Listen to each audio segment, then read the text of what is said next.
Welcome to Off the Shelf. I'm your host, Yvonne Wolf. Today, our special guest is Lorelei Joy Goldman, Training Director at Psychodrama Training Institute of Chicago, and author of Musings of an Improvised Life. Welcome, Lorelei. Yes, that's it. Yeah. Glad to be here. It's exciting. Yes. It's so fun for us to meet in person It after is. being in contact for the whole time during COVID and meeting each other from North Shore Village Network. Right, exactly right. Yeah, that's our connection. Yeah. Tell me about how an improv instructor became an author. Well, I've been doing improvisation since the age of 8, when I was in a play with the Chicago Park District and was selected, and my mother was an elocution teacher. Oh, my. So lots of, the students I taught in special ed didn't know that word, elocution. Right. It's before the word of speech therapist or speech pathologist, right? Right, exactly, yeah, right. So there, when I was growing up, I would hear and see my mother in action. Actually, I got her a job with the field park, and she was teaching drama. So I was around it a lot, and I found to be in another role, which is what I teach in psychodrama, is going into another role. For me, improvisation takes me out of my own agony, so to speak. Managing life. Yes, yes. Yeah, and we improv. all have to. Yeah. We all have to manage our lives. Yes. But how does locution, right? Well, elocution was mostly is- speech. Right, and enunciation. Enunciation, yeah, right. Yeah. But you took that a step further, much more into. So tell me how that works. Maybe a lot of us maybe don't understand improv, and how does that develop into Well, improv is unscripted. There's no script. And teachers who teach improv, and I've done that, you give a prompt or you set up a setting. It works especially well with people who have beginning cognitive issues. I did it was wonderful for Memory Cafe. I did a demonstration and taught with people who were in the sad stages of decline cognitively. Yes. And we went on a bus. There are different settings that we'd set up. And there was one man that was not really very relaxed, but once he got into the role of the conductor, it was amazing. The issues of dementia just floated away. And then at a hospital, maybe years ago, and this is psychodramatic part now, and psychodrama holds aspects of improv because we're getting into other roles. There was a woman, we did occupations, and she wanted to be, she told me, a technician. Well, when we got her up and we set up a scene and she could kind of hold on to something, she also came back to a very realistic state. So it's a creative arts, and it's what I believe in and love. So what's psychodrama? I'm sorry, I didn't. Psychodrama. Sure. This term. Yeah. Sure. Psychodrama is a group action method of psychotherapy, and it goes beyond just talking. It's very fascinating. Is it role playing? So much of it is role playing, and it's very powerful. A very powerful method. But role playing beyond our daily life roles. You mean like, I pretend or be a bus driver? You mean? Can you give us an example? Let's see. Last night I taught. We had 2 people that came forth after I did a warm up. The warm up, I wish I could share with the audience, were pictures that I'd collected. So there was a little girl sitting with her father, and these pictures provoked protagonists, is what we call our people that want to work, who are open to working and putting forth their issue. And so I'm trying to think, we had 2. One wanted to hold on to the past, right? So I had her get an object in her room from where she was in her living room, and she brought on an object, and the object was part of her past. So it kind of grounded her. And go ahead. This is very interesting. You're teaching Zoom. You're teaching improv over Zoom. It's very, Yes. tricky. I always thought that was difficult because you can't interact with anyone so instantly. You see how I usually think of improv as something, a blink of an eye, counting, and people are looking at each other, interacting on those words that come out of their heads. Truly, it doesn't have what we have right now. It is not, you and I live together, Yes. even though it's being taped, but truly it is not the best form. Wow. Those people, the pioneers, who was my mentor, she shared that it just isn't as vivid and as connecting as the real life being, face to face. So we've invented some things. It was very hard during the pandemic. Yes. We created a support group that still meets of professionals, but there are some things we can do, like have the person who's working, when they become, say, last night, she became one of her aunts because her mother had died. So she had to show us her aunt. So she got in character and I interviewed her. And then she selected, I said, select someone in the group to be the auntie. And she did that. And in the role, we discovered what the auntie's personality was like. So someone could play it out and role play it. And it was powerful for the group and for the person working. She had a chance to say and experience things that she may not have had. People could think, that's kind of hokey pokey, But no, it's very valuable and very healing.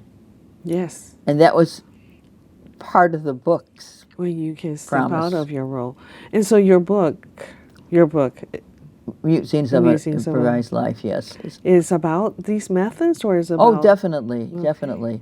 It talks about my life as it went through different decades and how I used improv to manage very critical issues in my own family of origin, which were very difficult. See the hand, if I'm teaching and someone would put their hand here, I would ask the person, what's happening there in the body? And one of the major, this is an exciting statement, the body remembers what the mind forgets, which was taught to me by the creator's wife.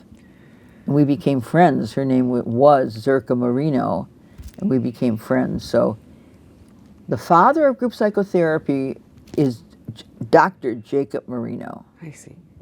His first group were prostitutes in the fields of Vienna, the streets, I should say, of Vienna. I see.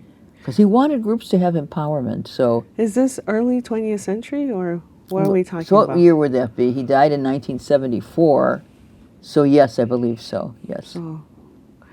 So your methodology comes from a good long tradition.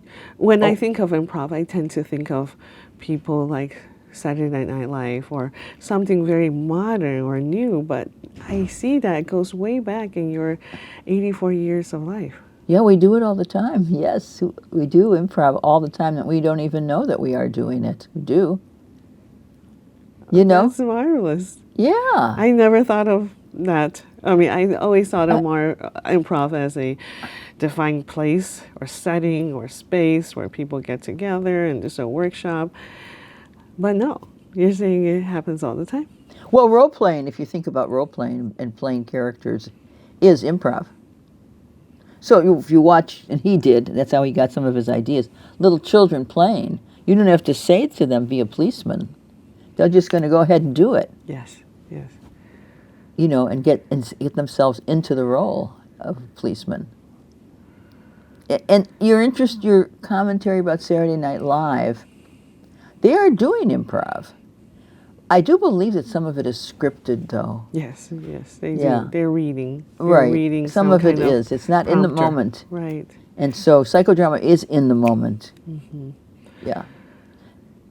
So, okay, now how did you organize your book then? You say by decades of your life? Is it chronological? It is chronological. Yeah. From my early life to aging. So it does hit people in several categories. The population that would want to read it, common human beings would benefit from it because it gives an opportunity to get out of the struggle into a role. To move into another role gives that kind of breath to the people that are working. And we deal with all kinds of issues. So you're saying that when we answer a question, when we answer someone asking us a question, we're using our same perspective in narrating. But if we're doing improv, we have this alternative voice or another perspective to That's a good point tell you're the bringing story. up. That's an excellent point, because when I do a little lecture about it, it is giving people a new perspective, a new way of life, a new way of experiencing life, and interacting with people in a healing way. Like you say about the ant, you ask this person to be the ant instead of tell me about your ant. Be the ant. Exactly, that's exactly it. And you Okay. could start teaching. Yvonne? Yeah. Well, Lorelei, I think this book is fascinating because you mentioned someone, Doris Galen, in your book cover. So who is she, and how does she? So she was my coach about, before the pandemic, so at least 3 years ago. And I went to a workshop and liked her, and she was so positive about my work that I said, now's the time for the book. Why? Legacy, so my daughters can read it, friends can read it, people can read it and perhaps feel some connection in terms of, maybe I better try that and lift my spirits, which it does. Because then we go back to the group, and if the person presented her aunt in a loving way, we share, and other people will share about their significant other in their lives that loved them and was there for them and kept them safe. And also, which is really important, what came out last night in my teaching was, I'm proud of you. Sometimes children and adults never hear that or don't experience that within themselves. I'm proud of myself.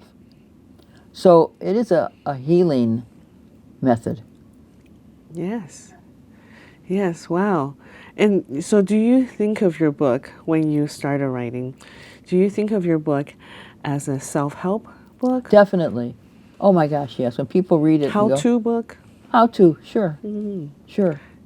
Do you have to have some background to, like someone who's interested in drama perhaps, or maybe, or well, just many people, there are a lot of actors. I could name them, but they're the old timers, joined psychodrama to be better performers, to get into the roles differently depending on the director, how the director connects and teaches the method. Yeah. And it's been called the passionate technique. And it is. People are welcomed and feel, after a while, comfortable to share intimately, confidentially, always.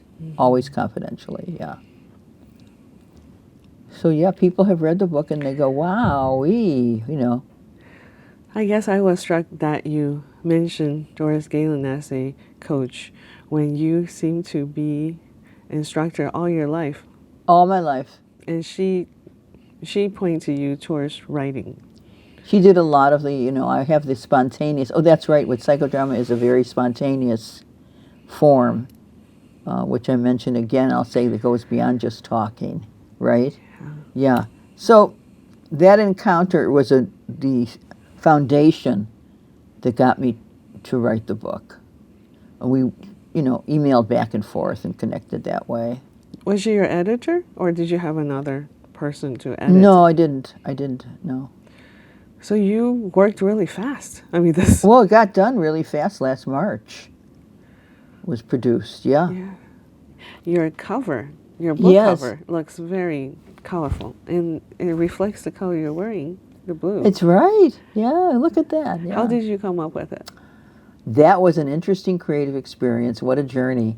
Well, all of my life, the masks of comedy and tragedy, I was thinking about this. When I was like maybe a teenager, I had the masks of comedy and tragedy in plastic that I had picked up, pink and gray around the edges. Talk about still life. My daughter actually had the tattoo put on, not her ankle, but on her shoulder. The masks of comedy and tragedy are really me and all of us, because this is what life brings us, tragedy and hope. And being in a psychodramatic community is extremely hopeful. Yeah. So one of the things I like when I do my work is to have closure. And so if to love someone is to learn the song in their heart and sing it to them when they are forgotten. So when they forget, a double could come in, or, I mean, that's a large aspect of psychodrama, is to carry the hug, so to speak, to, embody an experience and hold someone close with my hands. So, which is really what I believe, and I've experienced it. So if someone comes in and they have a weeping, there's loss going on, and it's not, you can't just, snap your finger and say, okay, I'm all well now, that doesn't exist in grieving. That's it's just not there. It's a long process. Long process, yes, absolutely, thanks, right. So sometimes there's a hug, there's a psychodramatic hug, and it's very endearing and very loving. Yeah, I like that part. Have you had any readers' feedback on your work? Lots of wows, if I was there with them, we would go deeper into what was salient, what was important for you. But mostly it's like, wow, you went through all that. There's a lot of sharing of suffering as well. So, it gets to places of redoing and repairing. I always like to say psychodrama is a place where we can repair a broken relationship. We can get to the graveyard and say goodbye if we never had an opportunity. And with that possibility, we have what's most valuable are healthy doubles. When I say healthy doubles, a double in a psychodrama would be, say you're nervous before the show. Say, just making that up. Right, everyone is. Yeah, and you're feeling a little different. It's not your usual way. Someone may come forth and be with you, stand with you, support you, not even speak, but just having a presence with you is a double who adds on to what maybe not be said. So we work with missed opportunities. Say you lost somebody and you didn't get a chance to say goodbye. Right. We have joyful psychodramas and we have those that are needing some knitting, some mending. And it happens. It does happen, yeah. Wow, that sounds like such an important exercise. I think with COVID, there's so much talk about mental wellness and mental health, but counseling doesn't work for everyone. I feel. No. There are people who are just not comfortable talking, or talking isn't the only way.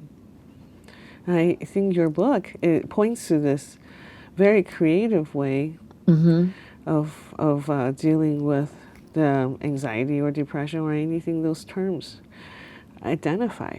Right, absolutely, yeah. So can you give us another example of how these exercises, psychodrama, improves coping skills? Because we're talking about the past, right? We're talking about losses and joys. And what about the future? Psychodrama you can do something from the past and change it. You can do something that's current in the moment. And we can go to the future. Really? Yes, so sometimes if a person, say you're more comfortable with the role of kind of like observer, or the role of what we're doing right now, and you had your double, we could take that if you wished, only if the person who's working wished it.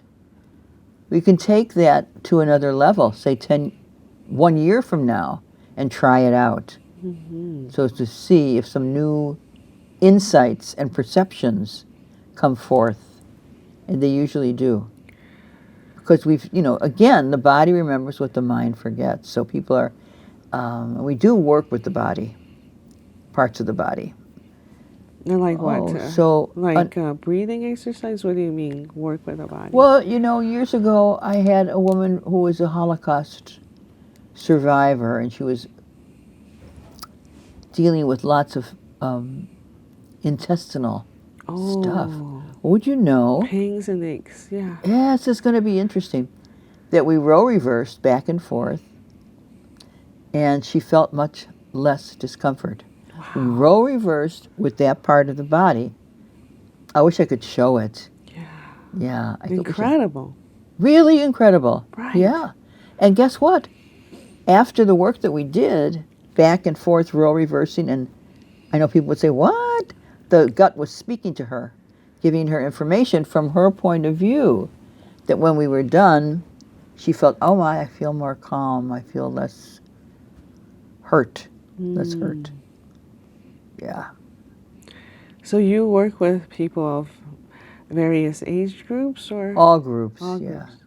Yeah, so we have a drop-in center. So it's different than when you have to commit and sign for 8 weeks, whatever. Okay. So people who wish to come in and just drop in fact, I'm forming a new group right now, so if people are interested. This is with the Training Institute of Chicago. Yes, Okay. right. Yeah. And people train with us trainers, which I am, and to get certified. So there's also that standard, Yvonne, that special standard. Yeah. Sometimes people hang up a shingle and they say group psychotherapist, whatever. No, mustn't do that. Must be a professional. Yes. You must preserve the quality of your instruction. Absolutely. Or your lessons. Absolutely, yeah. So that's another example. Yeah. Well, Lorelei, it seems that being an improv teacher, or it seems like being an improv instructor, keeps you young. Oh, that's true. Yeah. How has Sure, it we're changed doing your- it Yeah. right now. I'm feeling like maybe, I don't know, don't feel my age, whatever that means. But certainly I feel like 50, much younger when I'm doing this, because we're improvising right now. So how do you feel it has changed the quality of your life? Maybe more clearly on that. Well, it's given me the opportunity to be less stressed, to let go of some of the pain of the past, and to be a human traveler with others. That's a good term, human traveler. That's new. With I like others. that. Yeah. Maybe that'll be the next thing that I write. So I'll talk about writing. I wrote for my writing group. What else inspired me that's in the book that I name was joining a writer's group with North Shore Village. And I got disciplined. I could do, off the top of my hat, but I wrote something called Mandarins. And it's about tangerines and mandarins in a white bowl. An ode to the mandarins. And it's kind of really cute and informative. Yeah. It sounds more like a painting than Oh, well, I like that. Yeah. still life, right? That would be beautiful. I love that.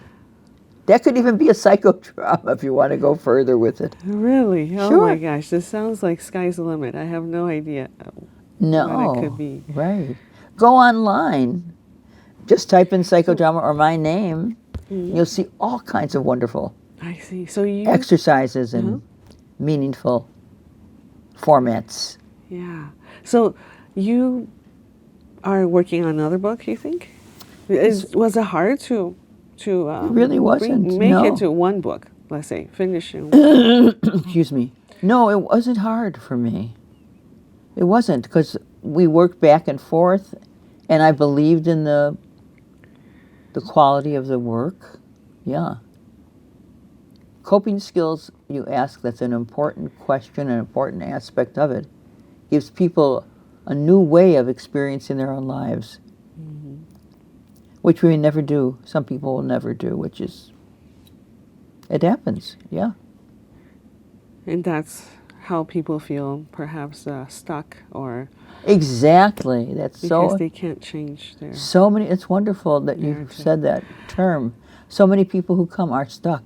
And you're in the process of ungluing them. I Ungluing guess. them. Yeah. Right. And people get out of their seats, so they're moving around. They're picking up energy from each other and from the exercise. Lorelei, how are you connected to Glenview? Well, I'm learning about Glenview. It's brand new for me. I mean, I've never come out this far west. So Glenview is a new community for me. But I live in Evanston, so I'm like, when I drove 8 miles away, and so I'm learning about Glenview through you and their friends that live out here. Yes, and they could be part of the North Shore Village Definitely, there are at least, I counted on our book, at least 7. Marguerite O'Connor? Yeah, definitely. yes, for sure, yes. Marguerite connected us. Yes. Well, thank you, Lorelei, for being a human traveler, or I don't know if I got the term, but we are. You got it right on. And we are on this journey together. Thank you. Thank you. And thank you for watching. Join us next time on Off the Shelf.